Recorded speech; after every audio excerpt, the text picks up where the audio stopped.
Hey, what's going on, everybody? It's been a minute since I posted a video. I miss you all. But I'm going to post a video today. It's going to be on Robert Sylvester Kelly and his conviction and his upcoming, a little bit about his upcoming cases. But if you like this video, you can hit that thumbs up button down below, or you can hit the thumbs down below button if you disagree with things I'm saying. I appreciate you either way. You can also make a comment below as well if you disagree with what I'm saying or you have a counter argument to what I'm saying. I'm just giving my opinion on the case. But anyway, or you can share it with your friends actually. It may create some interesting dialogue between friends or family or whatever. Whatever. But anyway, let's get on to it.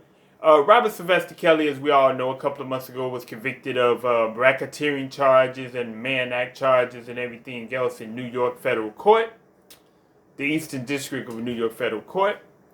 And, you know, I'm hearing a lot of his supporters saying, how can one man be a criminal enterprise? Well, I'm going to tell you how one man can be a criminal enterprise. He is the head of his own organization. He is the corporation head of his own organization. And if he's, let's give an example. If he's involved in criminal activity, which in his case, having sex with underage girls or underage girls and some young men, that's criminal. That's a crime. And if his workers who work for him he's using them as aids in aid or help in committing a criminal act, he becomes they become an enterprise, a kind of unknowing enterprise, so to speak. His employees become like an unknowing. They're only doing their job, that their boss, the head, Robert Sylvester Kelly, desires from them. So, in essence, that is an enterprise. Whether a lot of y'all have a hard time understanding that or not, that is an enterprise. If he's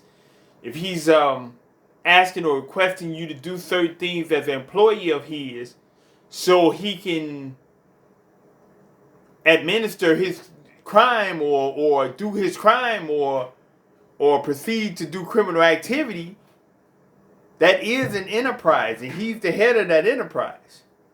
So I think those charges stick. So, you know, his supporters, I think that sticks. I think that was right. And then I hear a lot of supporters saying, well, in that criminal trial, Aaliyah's testimony shouldn't have been involved because it was so long ago. Yes, the Aaliyah marriage and everything was a long time ago. And his lawyers did argue against that before trial began. And they lost. They lost their argument to keep that out. So now it was part of the trial. So that's something his attorneys had to deal with. So it is what it is. They had to deal with that. From what I've heard and information I gathered, they didn't deal with that kind of right to me because it was a Demetrius Smith, who was the manager of Kelly at the time, got up on the stand. He testified, and he said that the wedding did happen. And from birth certificates and everything, we know at the time of the marriage in 1994, R. Kelly was 27 and Aaliyah was 15. That's a crime. I don't care if his supporters say R. Kelly didn't know nothing about Demetrius Smith going down and apparently paying, going down to the Social Security office and paying something the office so they can make her age 18, or doing this, paying $500 to get an ID that said 18 and everything. A lot of his supporters saying Robert Kelly didn't know this, or R. Kelly didn't know. He didn't know. Demetrius Smith did this on his own. How does that make sense? Who would go on their own? Okay, even if he went on his own, he went for the benefit of his boss, who was Robert Sylvester Kelly. Robert Sylvester Kelly would benefit from him going to get her ID to 18, or to say that she's 18, so he can marry her for his benefit. Even if R. Kelly didn't know that Demetrius Smith was going to do that, he appreciated it because he went and he got married. He performed. It was a pastor there that they found at a hotel room, performed a marriage between he and Aaliyah at the time, a 15-year-old Aaliyah, which there was no question in my mind that R. Kelly knew her age at the time. I mean, yes, he knew her age. People try to say that he was illiterate. R. Kelly's illiterate and he can't read and this and that and right and all that. I don't buy that junk. I think R. Kelly can read. He probably can't read and comprehend like some of us can at his age, or at the level of a lot of people at his age, but I don't think that he's a total imbecile. He's not that. In my opinion, he's not that. He can read, he can speak, he can see. So don't try to pretend that he's just this total dingbat. He's not. He's not. He was the head of a company. He was basically, he was a corporation. He was an enterprise. Like, I ain't talking about the criminal enterprise. I'm talking about he was a musical enterprise. He was a musical icon. So he is a musical icon. He's an icon. He built a great wealth. He didn't do that being stupid. So he's not a stupid man. So I'm not buying that he's totally illiterate. No, he's not.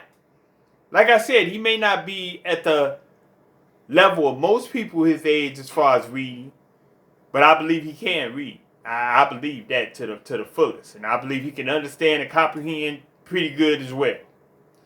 But anyway, so we get that out of the way. He married Aaliyah back in '94 when he's 27, 15. He was fully aware of her age. My opinion, he was fully aware. He knew her uncle.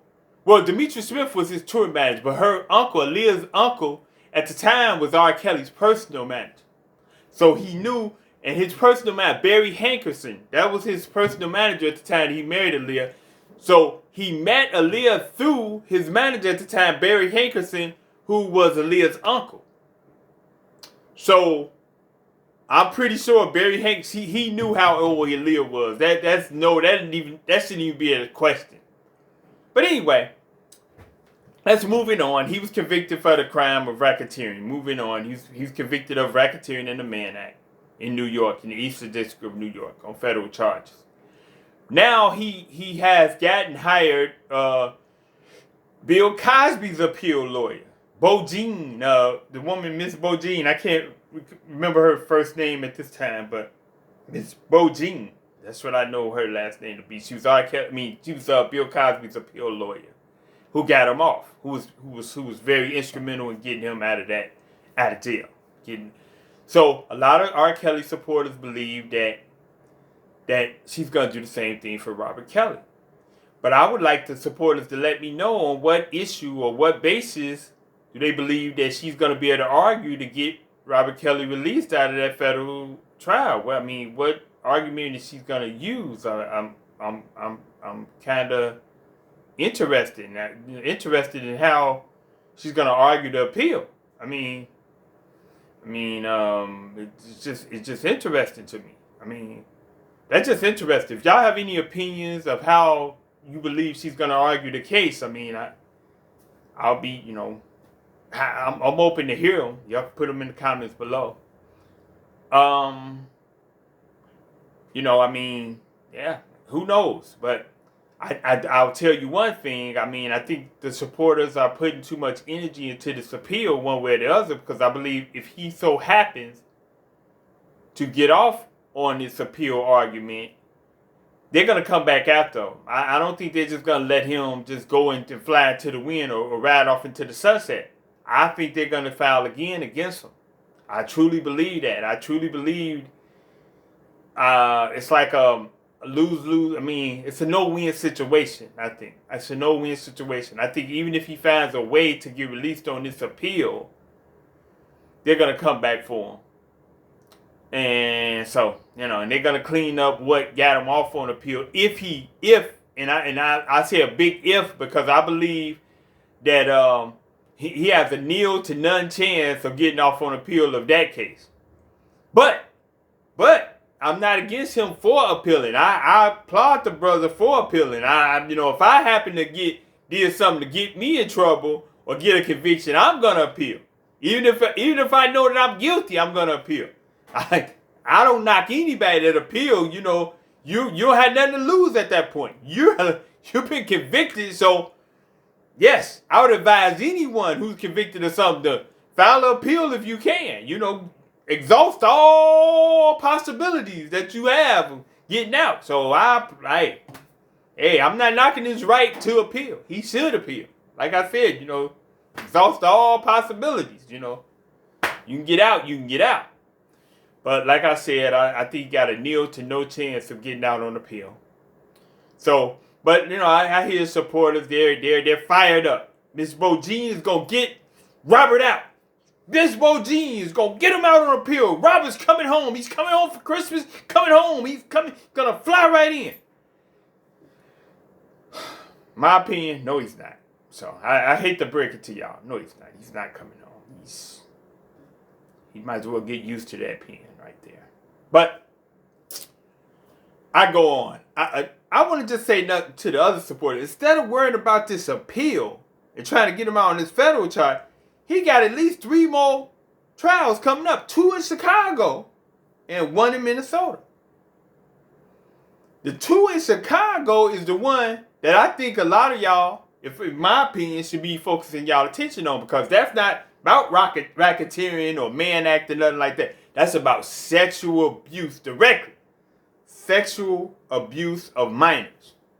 That's what them trials, the ones in Chicago, are going to deal specifically with that. And that's the one y'all should be worried about, because all those videotapes, to all you supporters that said, where was the evidence in the federal trial in New York? Where all this evidence they talk about?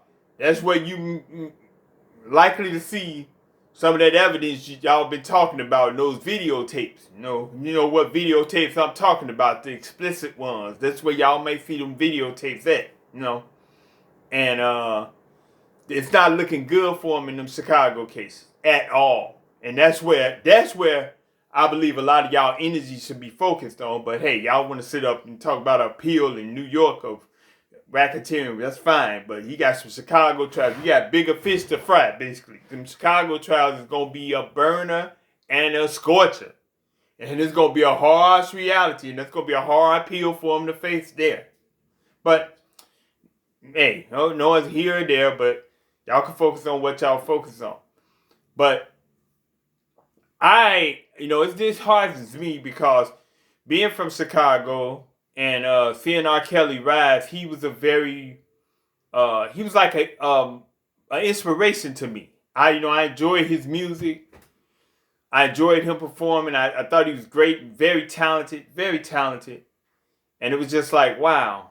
So it broke my heart to see or hear about him, some of the things that he was participating in. And I believe that most of the shit he accused of, he did.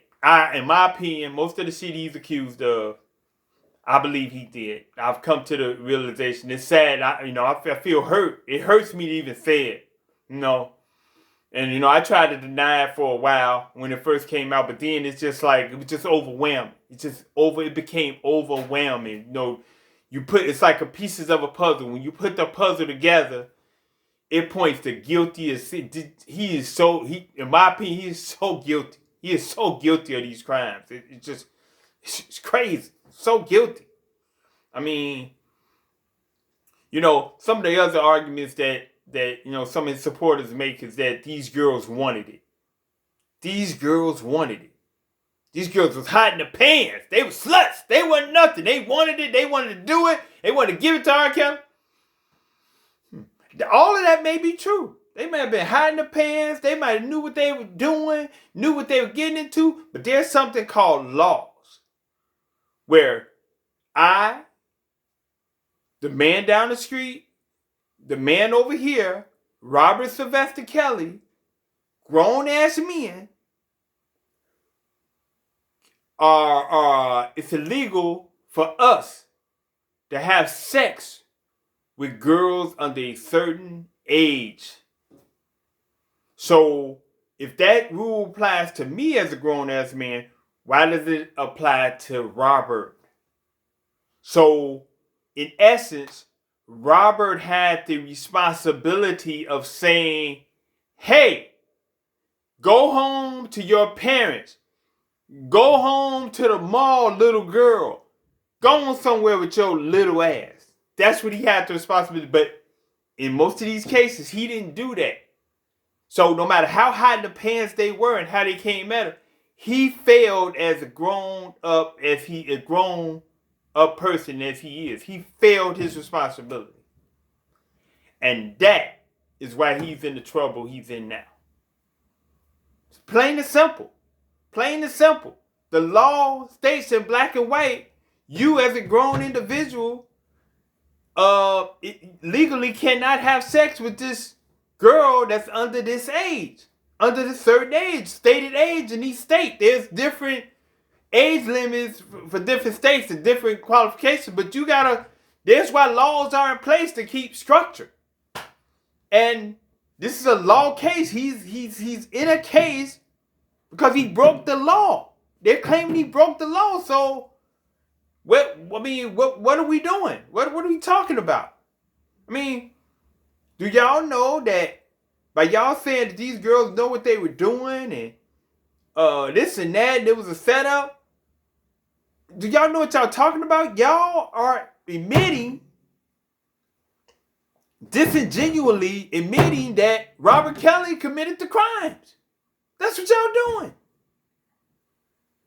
And then the ones that said it was a setup, it wasn't a setup.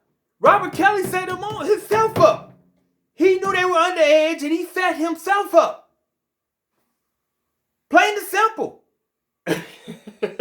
So, how is it a setup if you set yourself up? Underage girl come to you, you set yourself up. It's your responsibility to find out how old she is and set up and set yourself up. Even in some of the testimony from the young ladies that I've seen that came out. Yes, some of the girls said initially they lied about the age. I'm going to deal with that. Some of them initially said they lied about the age.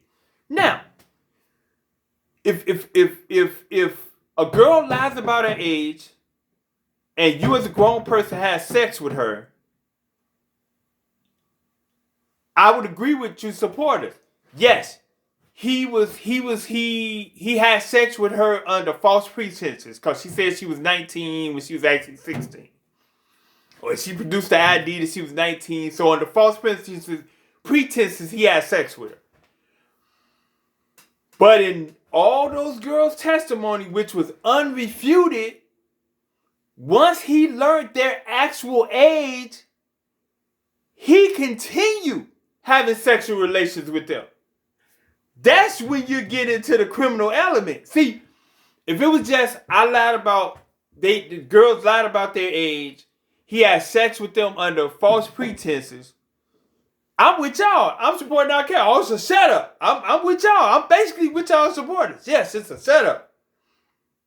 But when you get to the point where you knowingly know their real age and they're under the limit of age and you continue to have sex with them after you knowingly know their age, that's the crime right there. A lot of y'all know that. That's the crime right there. But I'm not going to even go there with it. That's when the crime happens, right there. Now, I want to go to another thing. Y'all talk about the parents. The parents gave their daughters to him or sold them to him or whatever. The same thing applies that I said about the girls being hiding their pants and coming to R. Kelly. Parents come to me with their underage daughter and say they're going to sell them to me. That ain't for me to have sex with them. Cause I'm still a criminal. I had sex with the underage girl. Even if the parents brought them to me, I had sex with them. I committed a crime. So make it make sense, somebody, that the parents sold them to me, so somehow it make it righteous and they should charge the parents.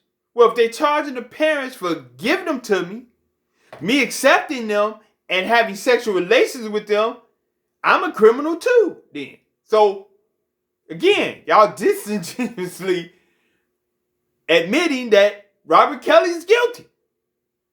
Excluding the parents. The parents may, even if the parents did this, they are they would be they would be what they call it? They would be contributors to the crime, yes, so they could be open to be charged as well. But the main thing is saying, I'm saying if they sold him to him, and he committed this crime, I'm saying they could be contributors to the crime. But besides that, we don't have no evidence that they sold him to Robert Kelly or nothing like that.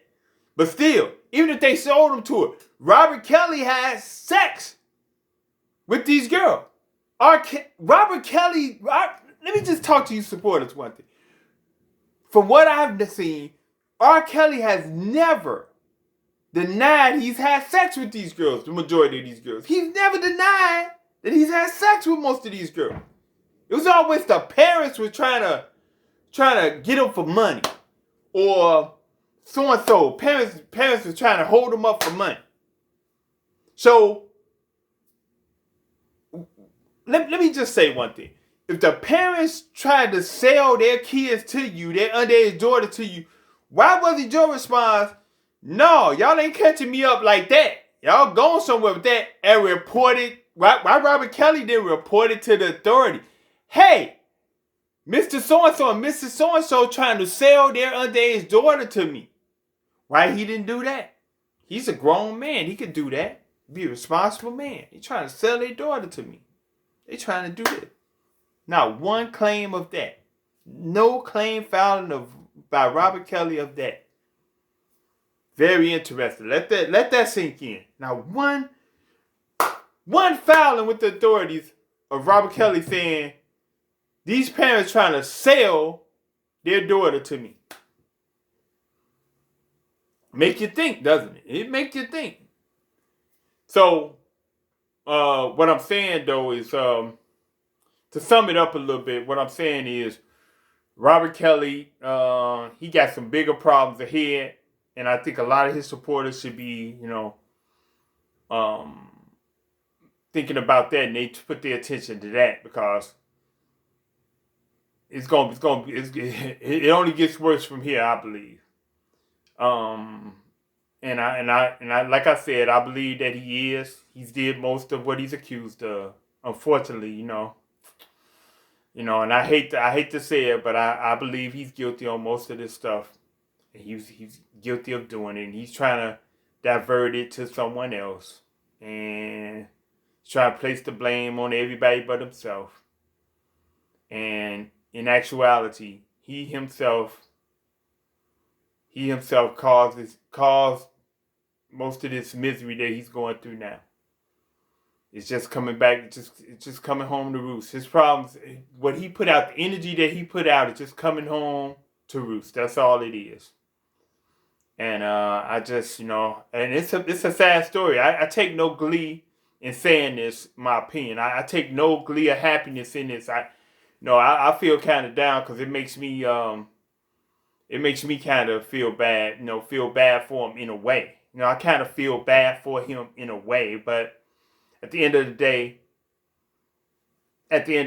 he's responsible for his actions, and he got to face the consequences of his actions. And that's all I have. That's what I say on it, and that's my opinion. And like I said, if you got a different opinion than me, you can comment below. And just, or give me a thumbs up, please, and a like. Subscribe if you like my content. I have more content, not just on R. Kelly, but different things upcoming. But I don't know what to say, and I just but to your support, to the supporters out there of R. Kelly, I don't have no hate towards you all as well. Y'all can support. I mean, I understand the supporters, but of his, y'all want to support him. Um, just don't be putting out. I just want some legitimate, strong, um, good arguments. Y'all need to just put out stronger arguments, because some of the arguments that I've seen that y'all want them to be freed upon they don't hold any weight, in my opinion. So they hold little to no weight, actually, in my opinion, because it's like the evidence against him is overwhelming. It's overwhelming that he committed. The evidence against him is overwhelming, and I mean, it can't be denied. But that's all I'm gonna say on the issue. And like I said, like, subscribe, share this video. Interesting dialogue about Robert Kelly, and we'll see what happens in this upcoming Chicago trial. See what kind of gauge what's going on with this appeal of the New York federal trial. And like I said, just keep tuned to my channel. I'll have some interest. Like I said, I have other interesting topics, not just on R. Kelly, but other things as well, very much upcoming. So, but until then, I hope everything is well with you all and stay well with you all, and y'all have a good one. And until next time, peace.